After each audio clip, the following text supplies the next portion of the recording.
Bienvenidos al podcast de Ilustres Anónimos.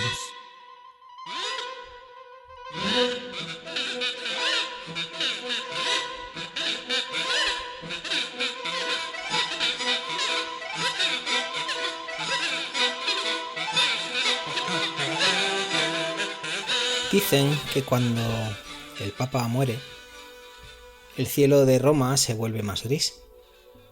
Las campanas suenan distinto, la plaza de San Pedro se llena de peregrinos con mirada de incertidumbre, y mientras tanto, detrás de los muros del Vaticano, se pone en marcha una maquinaria milenaria, diseñada con precisión casi quirúrgica, para enfrentarse a uno de los momentos más delicados que puede vivir la Iglesia Católica: la ausencia de su cabeza visible. Bienvenidas y bienvenidos a Ilustres Anónimos. Hoy no hablaremos de un personaje concreto, aunque la actualidad nos empuje inevitablemente a pensar en uno. Ha fallecido el Papa Francisco, Jorge Mario Bergoglio, un pontífice que ya analizamos en un episodio anterior, explorando su vida, sus orígenes argentinos, sus luces y sus sombras. Pero esta vez vamos a mirar más allá de la persona. Vamos a levantar la alfombra de siglos de tradición, protocolo y política vaticana para descubrir qué pasa cuando el trono de San Pedro queda vacío. Porque atención, el papado no es solo una figura religiosa, es también un rol de poder, una institución con casi 2000 años de historia, que se sostiene sobre una combinación única de teología, geopolítica y liturgia.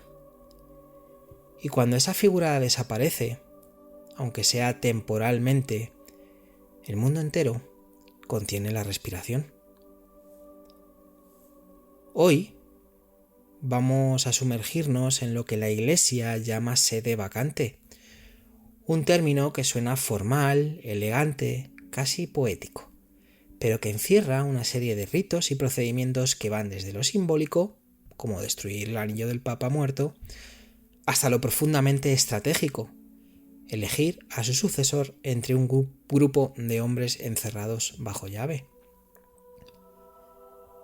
El objetivo de este episodio es doble. Por un lado, explicar cómo funciona todo este proceso, y por otro, invitaros a reflexionar sobre el peso de una figura como el Papa en el mundo moderno. ¿Sigue siendo el líder espiritual de más de 1.000 millones de personas? ¿O es cada vez más una figura simbólica con peso diplomático pero escasa influencia real? ¿Puede cambiar el rumbo de la Iglesia un solo hombre? ¿Y quién decide qué rumbo debe seguir? Veremos qué significa exactamente eso de que no haya papa. ¿Quién manda entonces? ¿Cómo se certifica su muerte? ¿Qué pasa con sus cosas, con sus decisiones pendientes, con su agenda? Hablaremos del Camarlengo, un personaje clave al que probablemente nadie reconoce por la calle, pero que en este momento se convierte en el hombre más poderoso del Vaticano. Y sí, también hablaremos del cónclave, esa palabra que suena a conjura renacentista y que en realidad es uno de los procesos electorales más antiguos y misteriosos del mundo. Habrá anécdotas, habrá historias, habrá protocolos que parecen sacados de una novela de Dan Brown, pero que son muy reales.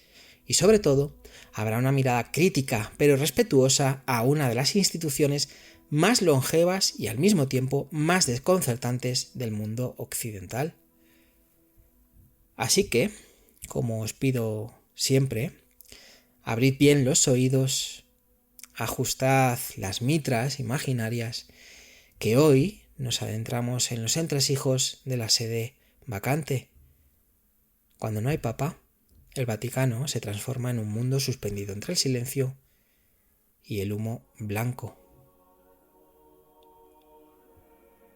Dicho esto, y con el mayor de los respetos del mundo, empecemos.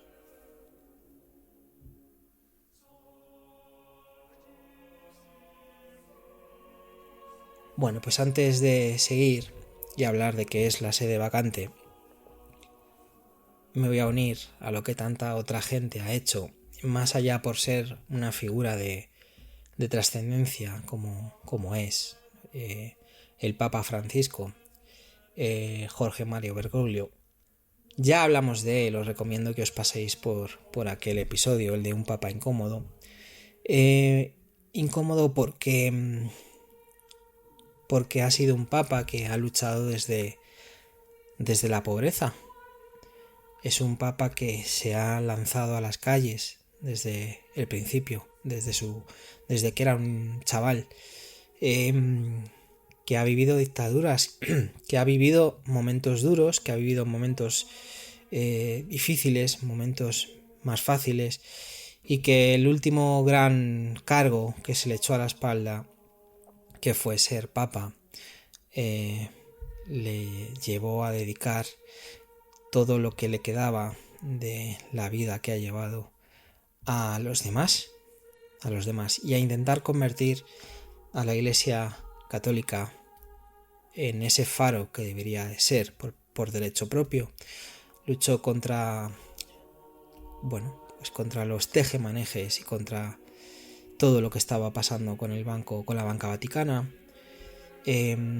Luchó contra la pedofilia ardientemente.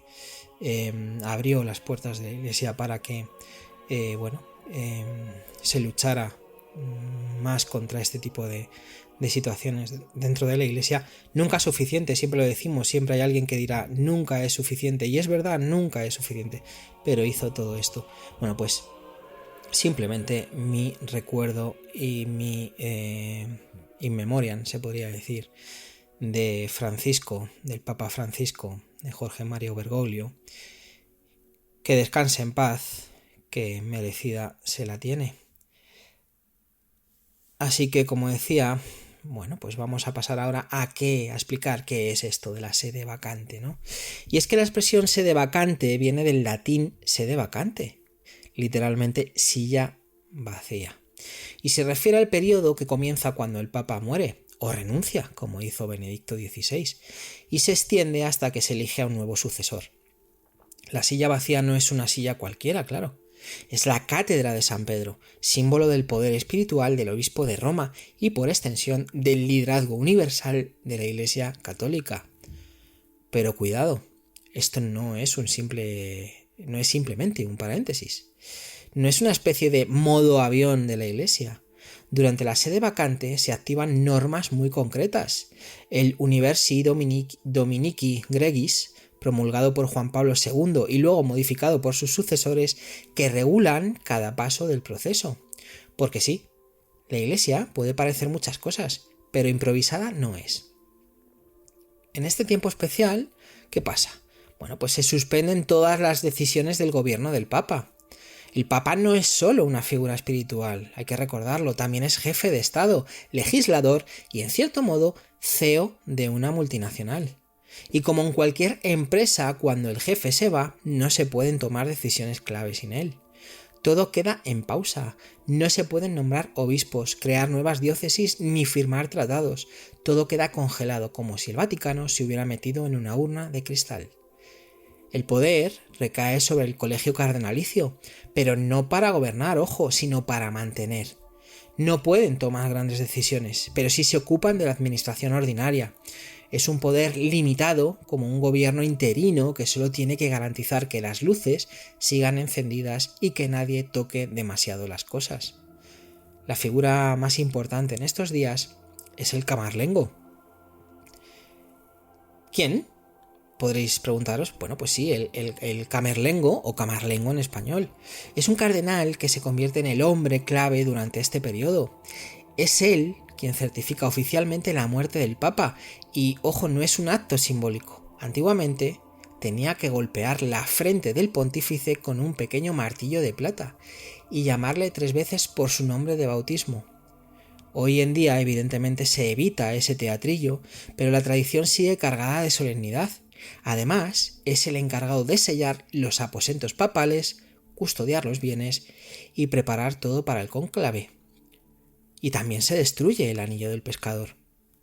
El anillo papal, símbolo de su autoridad, se destruye públicamente para evitar que nadie pueda falsificar documentos con su nombre.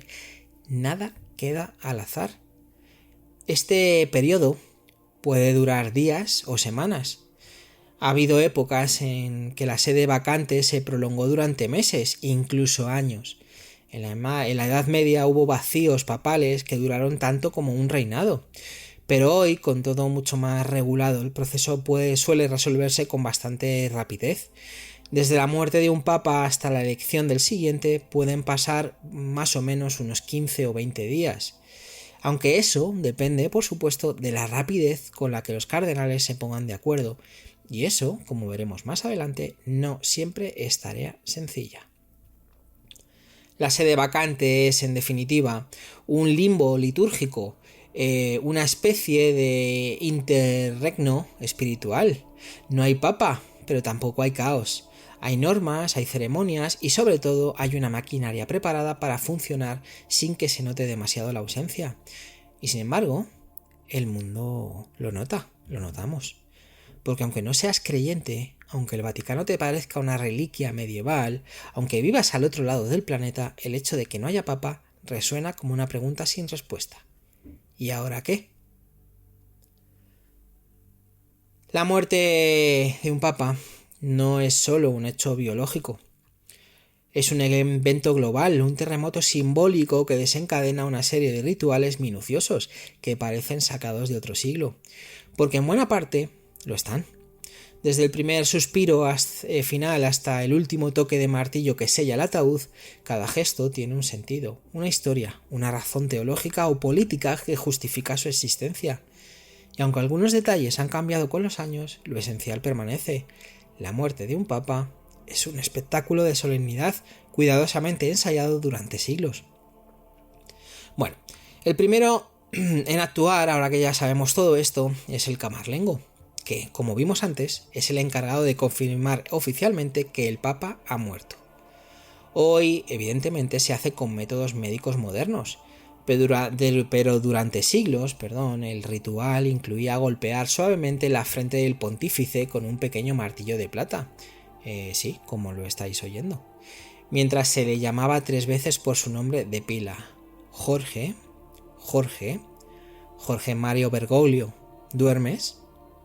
Si no respondía, y obviamente no lo hacía, se le daba por muerto. Una vez confirmada la muerte, se notifica oficialmente al mundo. Se descuelgan las banderas, se publican los comunicados y el reloj del Vaticano empieza a marcar el tiempo de la sede vacante.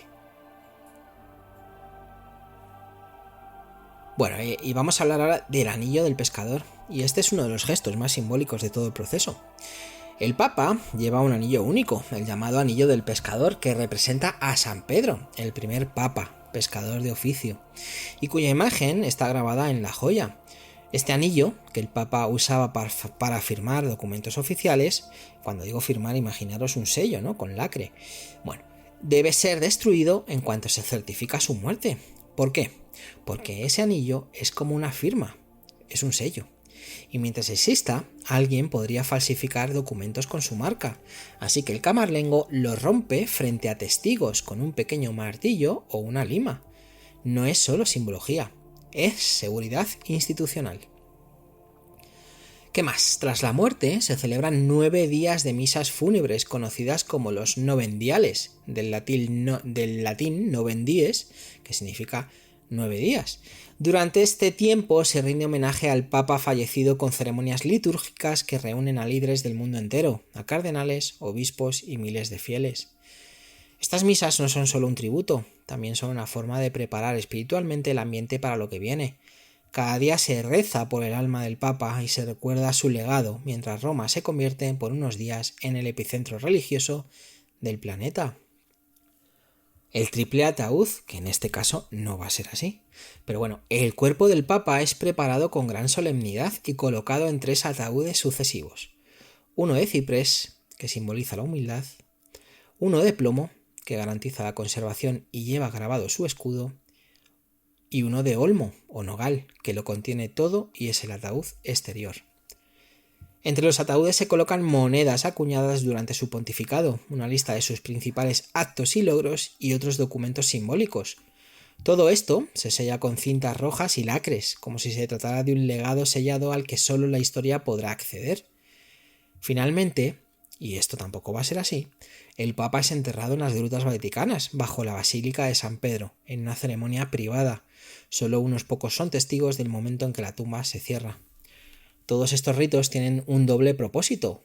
Lo primero, rendir homenaje y dejar claro que el ciclo se ha cerrado, que aquel hombre ya no está y que la Iglesia, como tantas veces en su historia, debe mirar hacia adelante, porque mientras el mundo llora, el Vaticano ya está preparando su próxima página.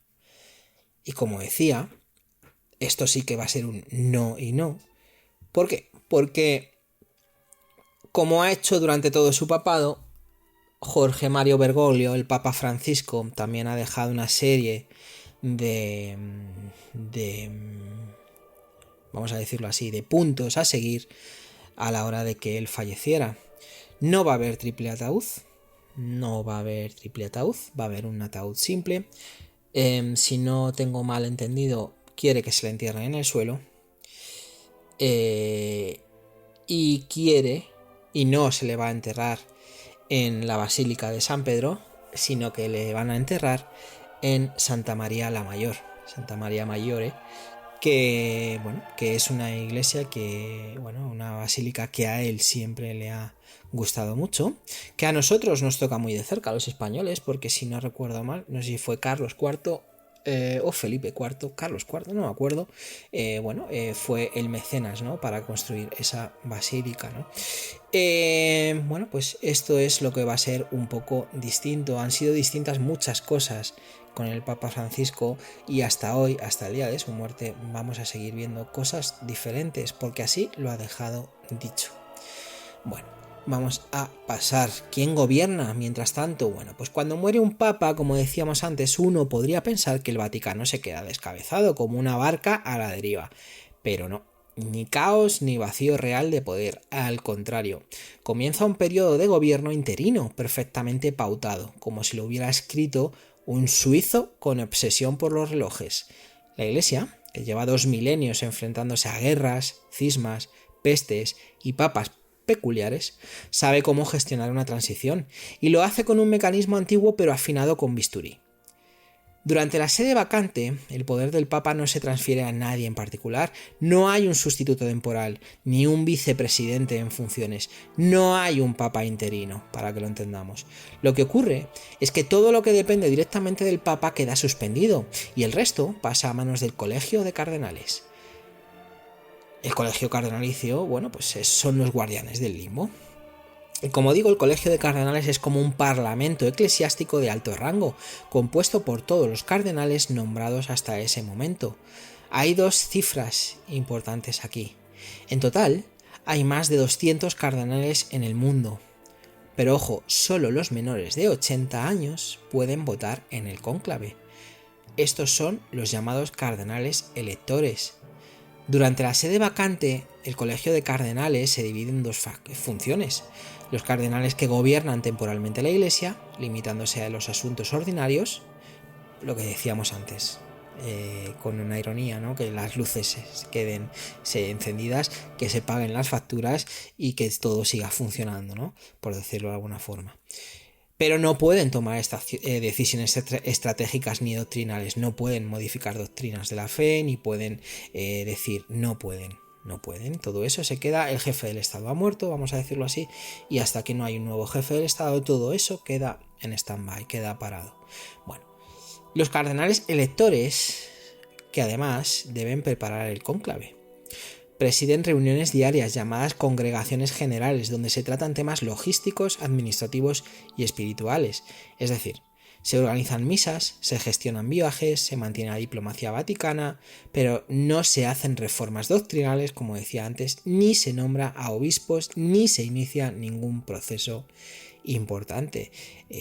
Estamos en un momento de vacío legal, por decirlo de alguna forma, no se pueden hacer ciertas cosas. Mientras tanto, el camarlengo, y sí, otra vez él, la figura estrella de la sede vacante, se convierte en el gran administrador del Vaticano. Sus funciones incluyen, por ejemplo, sellar las habitaciones papales y sí, literalmente ponen un sello en la puerta.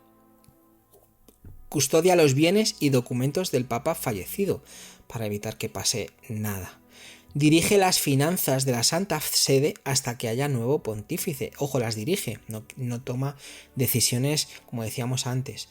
Y en teoría coordina las acciones del resto de la curia romana, aunque sin tomar decisiones de peso. Bueno, pues lo que decía, ¿no? Si en periodo de sede vacante hay que nombrar cardenales, no se nombran. Si fallecen cardenales y habría que nombrar, no se nombran, no, o sea, no hay esa figura, no se puede hacer. El camarlengo es como un albacea con superpoderes, vamos a decirlo así, pero sin libertad para improvisar. ¿Y qué pasa con la curia romana? Bueno, la curia, ese gran aparato burocrático que gobierna el día a día de la Iglesia, también queda en suspenso. Los prefectos de los dicasterios, el equivalente vaticano a los ministros, dejan de ejercer sus funciones en cuanto muere el Papa. Solo hay dos excepciones. El penitenciario mayor, encargado de las cuestiones del foro interno, por ejemplo confesiones, indulgencias, etc., que sigue en activo, y, por supuesto, el camarlengo. Todo esto está diseñado para evitar el vacío de poder, pero también para evitar el abuso del poder. Nadie puede aprovecharse de la ausencia del Papa para cambiar nada. Todo queda como en pausa, como una fotografía congelada en el tiempo.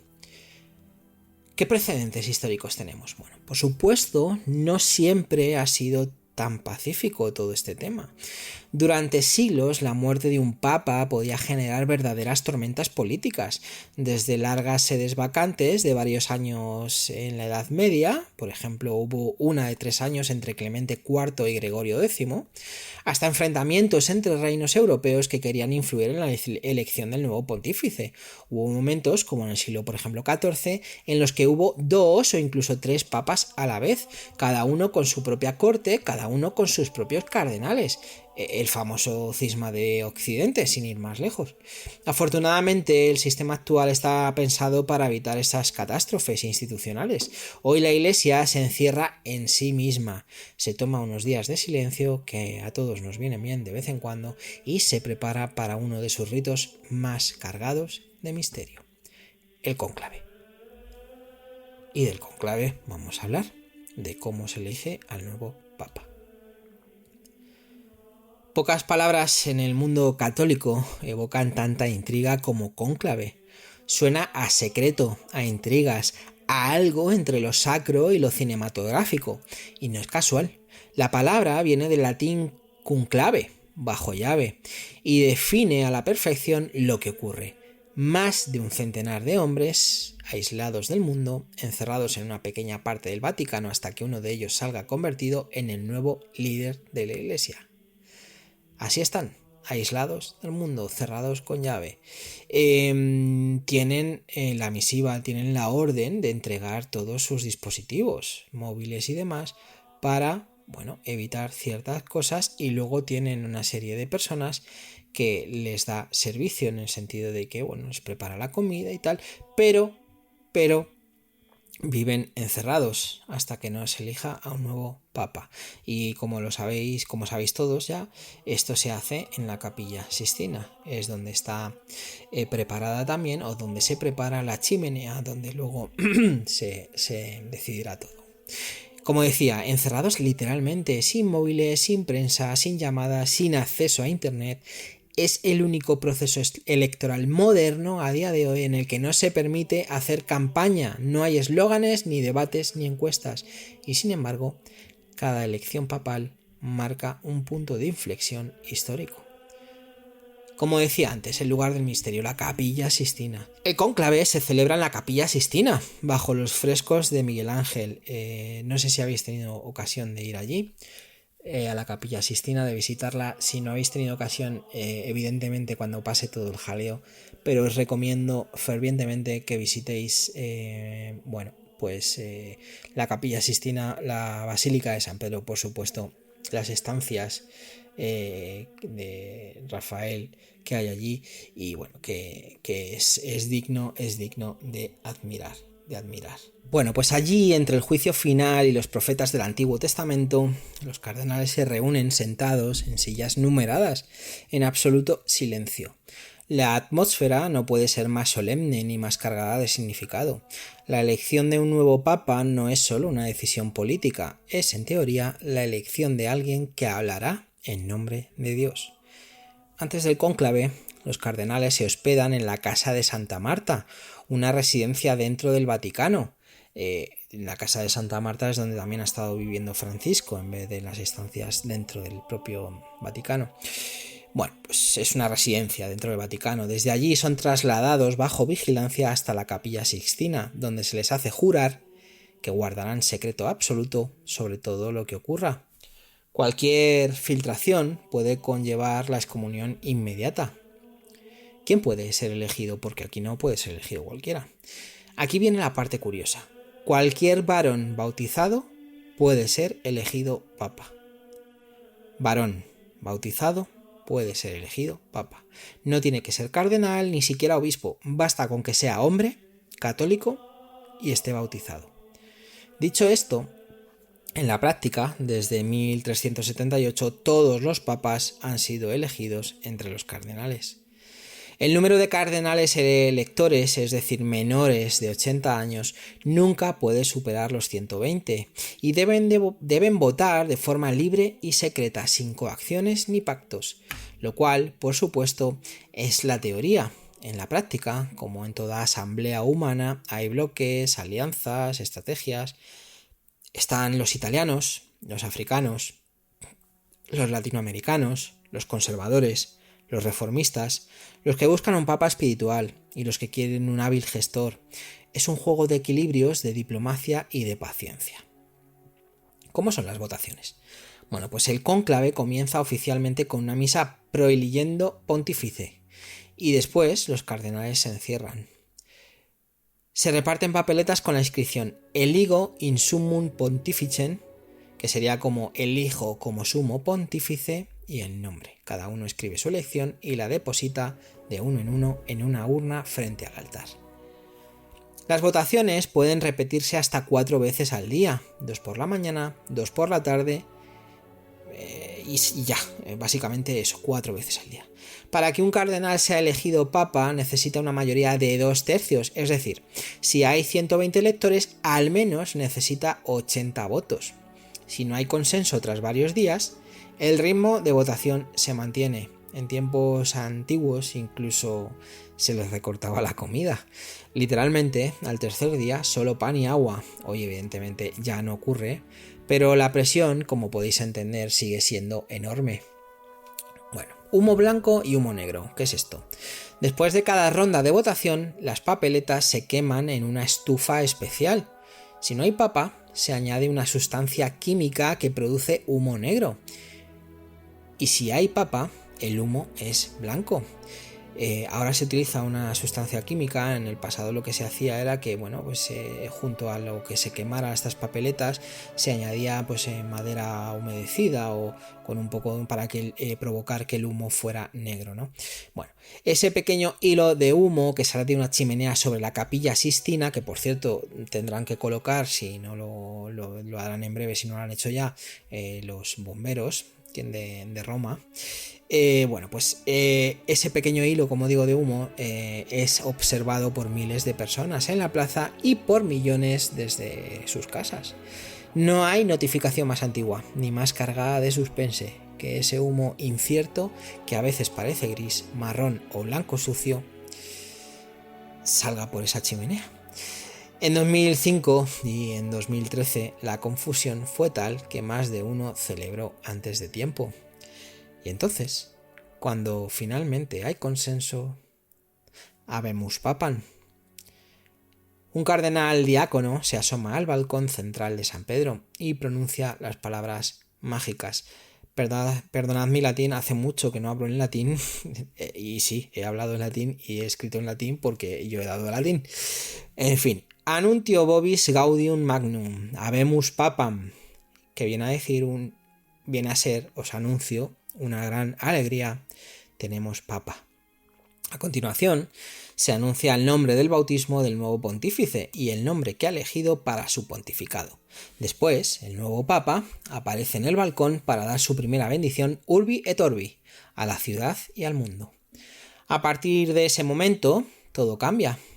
El mundo tiene nuevo líder espiritual y dentro del Vaticano se pone en marcha una nueva etapa que puede durar meses, años o décadas. Pero eso ya será otra historia. Vamos a hablar de papables, de sorpresas e intriga. Espero que hasta este momento os esté pareciendo súper interesante porque de hecho lo es.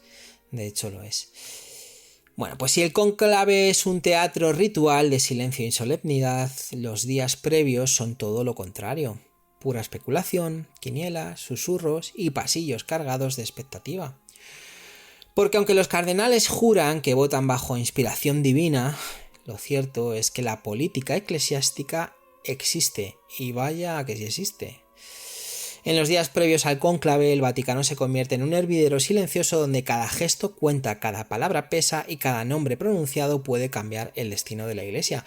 Bueno, ya lo dije en aquel episodio sobre Jorge Mario Bergoglio, sobre Francisco, el Papa Francisco, creo que lo comenté allí.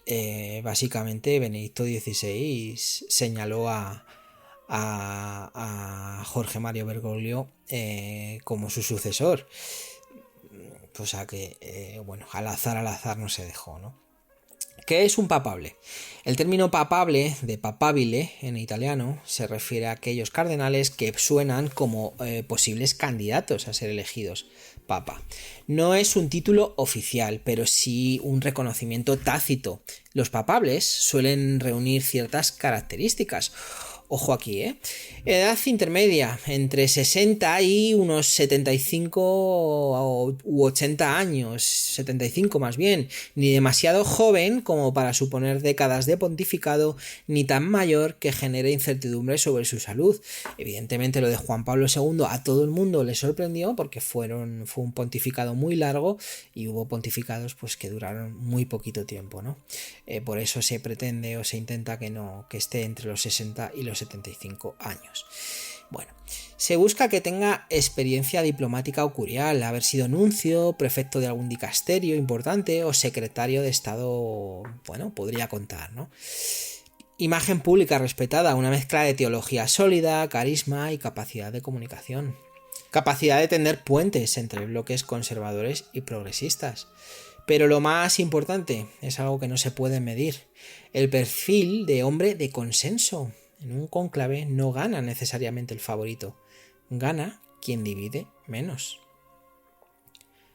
El eterno favorito que nunca sale, podría ser la siguiente sección. Y es que hay un viejo dicho vaticano: quien entra papa al cónclave, sale cardenal. Es decir, los favoritos muchas veces no ganan. ¿Por qué?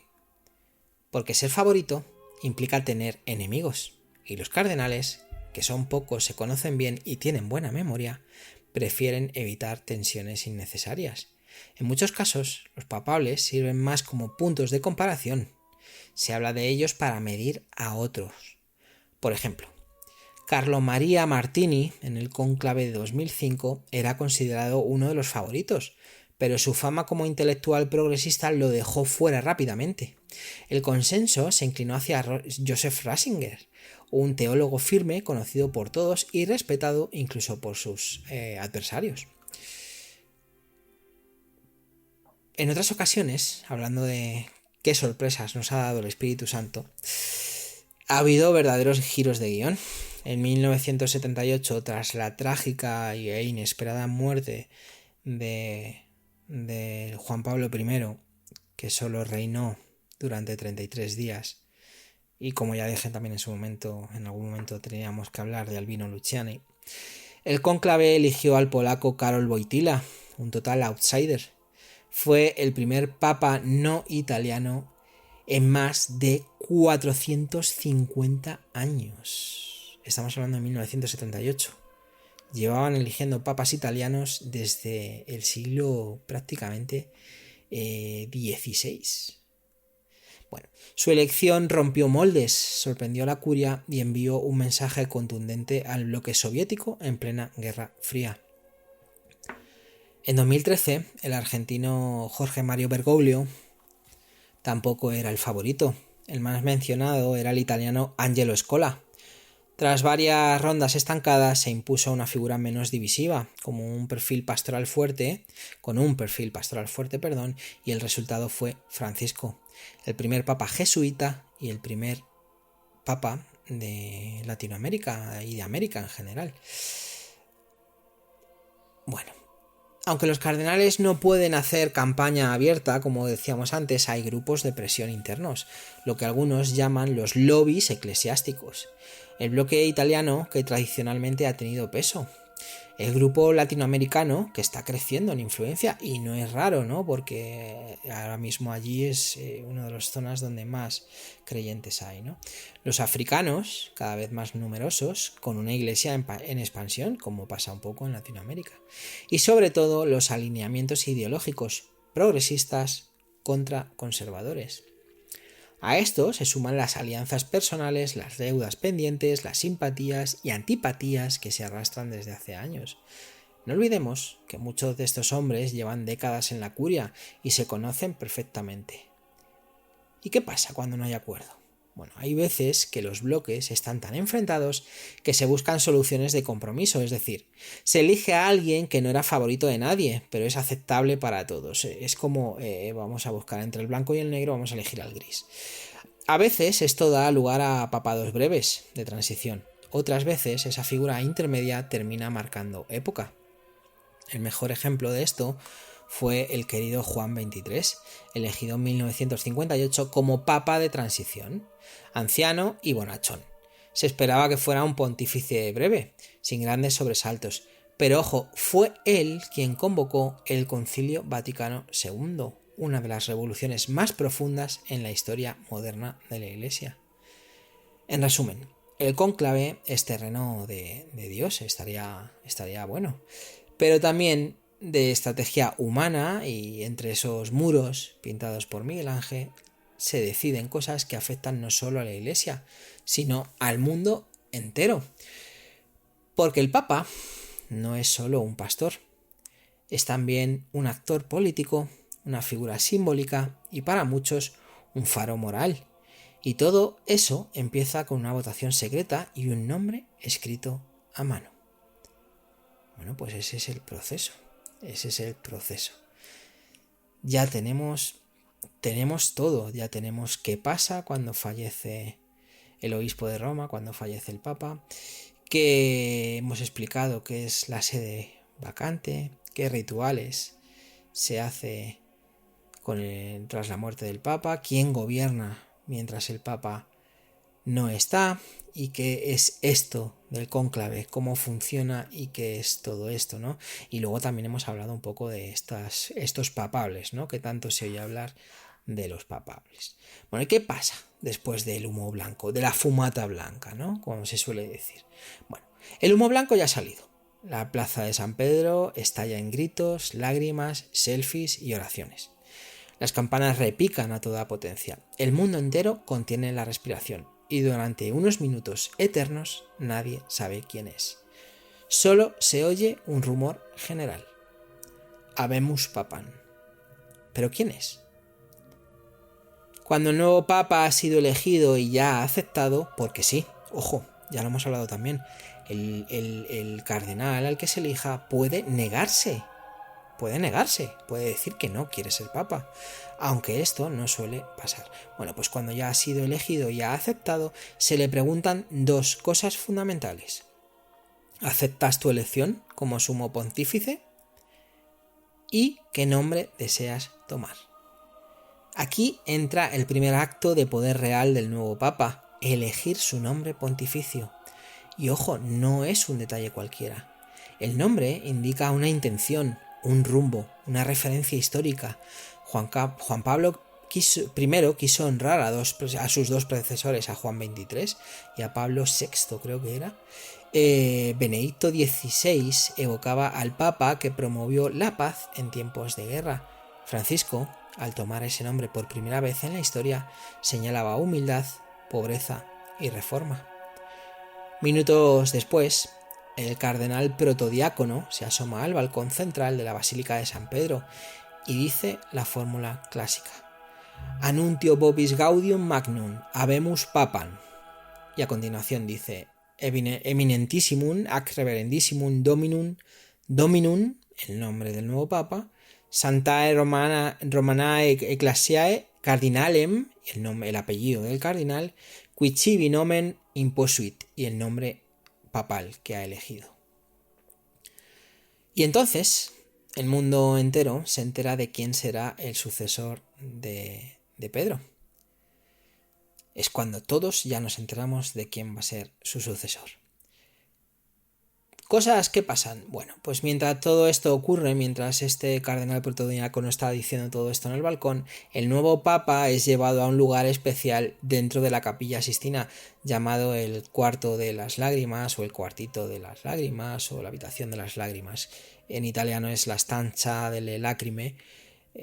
¿Qué es eso? El Cuarto de las Lágrimas, ¿no? El nombre no es casual, muchos pontífices han entrado allí conmovidos hasta las lágrimas por el peso que acaban de aceptar. Como se suele decir, no se sabe si lloran de alegría o lloran de tristeza al pensar todo lo que se les viene encima. Allí le esperan 3 juegos de ropa blanca papal, talla pequeña, mediana y grande, como en una tienda del Vaticano, y los zapatos rojos, símbolo de la sangre de los mártires. Se viste por primera vez como papa y sale al balcón.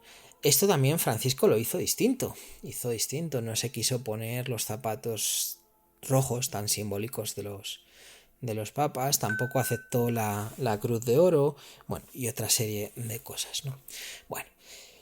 Cuando el nuevo pontífice aparece ante el mundo, no pronuncia un gran discurso, se presenta con sencillez, saluda y ofrece su primera bendición urbi et orbi a la ciudad y al mundo, como decíamos antes. En ese momento se convierte oficialmente en papa, no hace falta ninguna coronación ni entronización, basta con la aceptación y la bendición. El Espíritu Santo, según la doctrina, ya ha hecho su parte, lo demás es historia en marcha.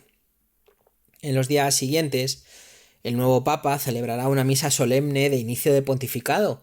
Ya no hay tira papal, fue eliminada por Pablo VI, pero sí hay anillo del pescador nuevo, palia papal y símbolos litúrgicos que lo identifican como obispo de Roma y cabeza de la Iglesia Universal.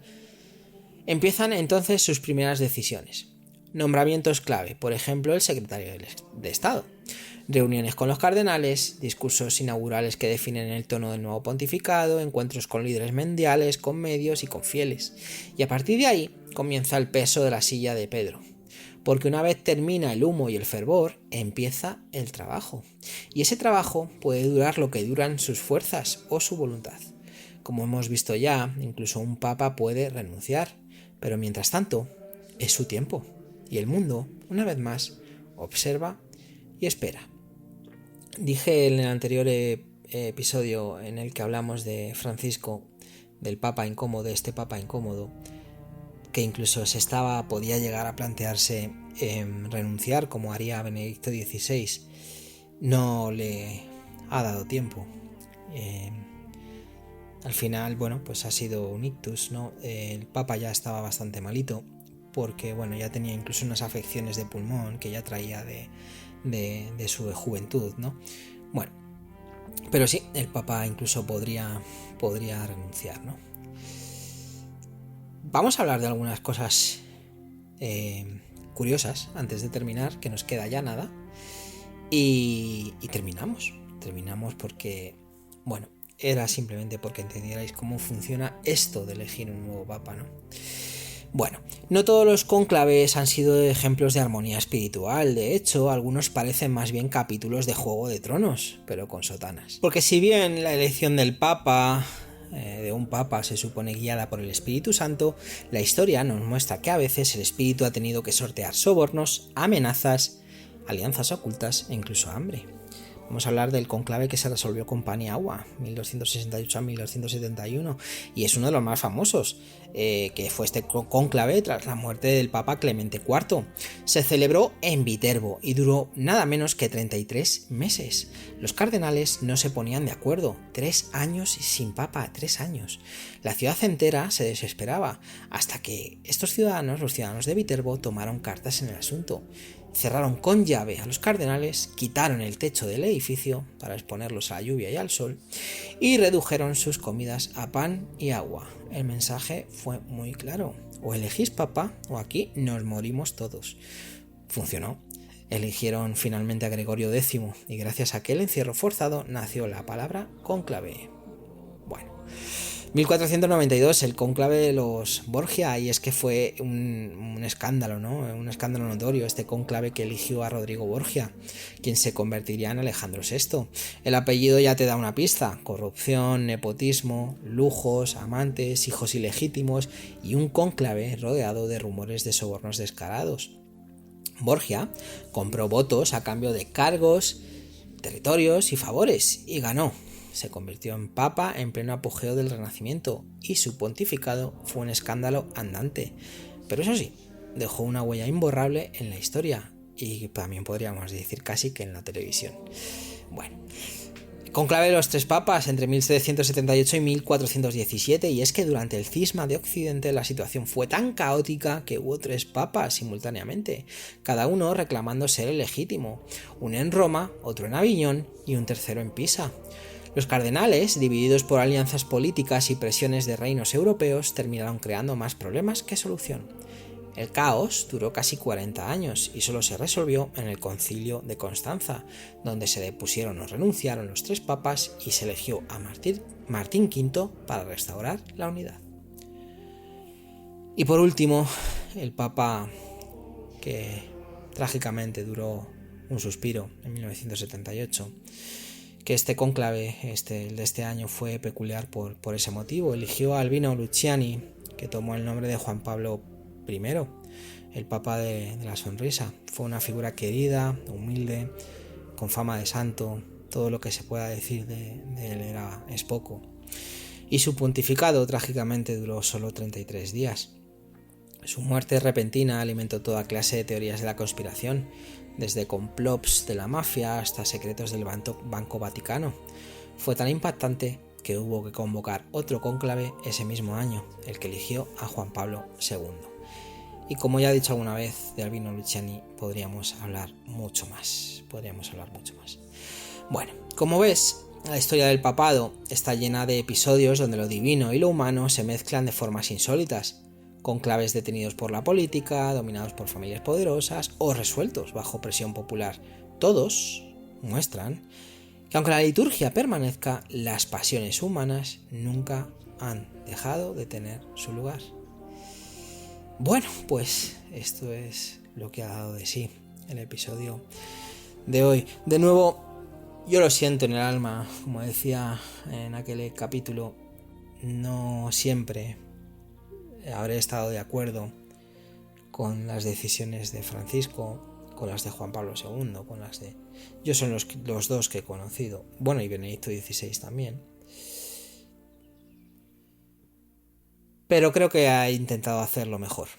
Creo que ha intentado hacerlo mejor para todos. Creo que ha vivido como siempre vivió, que es dando ejemplo de pobreza, ejemplo de limpieza moral y de ética, y que espero y deseo que, como decía, ¿no?, el Espíritu Santo o quien sea, ilumine, ¿no?, a los cardenales para elegir a alguien progresista y a alguien que continúe con las reformas que tan necesarias son dentro de la Iglesia.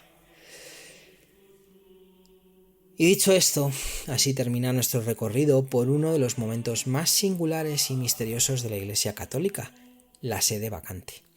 Un tiempo suspendido entre la muerte y la elección, entre la despedida y la esperanza. Un lapso que combina silencio, tradición, poder y fe, donde lo humano y lo divino se rozan, o al menos lo intentan, en una danza que lleva siglos repitiéndose casi con los mismos pasos. La muerte de un papa no es solo la desaparición de una figura espiritual, es también la pausa de una voz que para millones guía y para otros tantos representa. Y en ese paréntesis, la Iglesia se vuelve introspectiva, mira hacia adentro, como si buscaran su propia historia el rumbo del futuro. Es curioso pensar que mientras en el mundo moderno todo cambia a velocidad vertiginosa, el Vaticano responde con humo, latín y votos a mano. Y sin embargo, algo de ese anacronismo funciona. Porque hay momentos en los que no buscamos velocidad, sino sentido. No queremos algoritmos, sino certezas. No necesitamos ruido, sino símbolos. El cónclave, la chimenea, el camarlengo, la capilla sistina, los novendiales, todo eso no es solo liturgia. Es una forma de narrar la continuidad, de decirle al mundo que pase lo que pase, hay una estructura que sigue, que el trono de Pedro puede vaciarse, pero no romperse. Ahora, el mundo, todos nosotros, estamos a la espera. El humo blanco ha vuelto a ser solo cielo. La plaza está en silencio y el Vaticano, como un teatro que ha cerrado el telón por un instante, se prepara para una nueva función. Porque si algo nos enseña este rito milenario, es que el poder no reside en quien lo ostenta, sino en la fe de quienes lo reconocen. Y eso, tanto si uno cree como si no, es algo profundamente humano, casi sagrado. Que paséis muy buena semana, que trabajéis mucho poco, nos escuchamos pronto y que, nunca mejor dicho, nos escuchamos si Dios quiere y si no, ya veremos. Hasta pronto.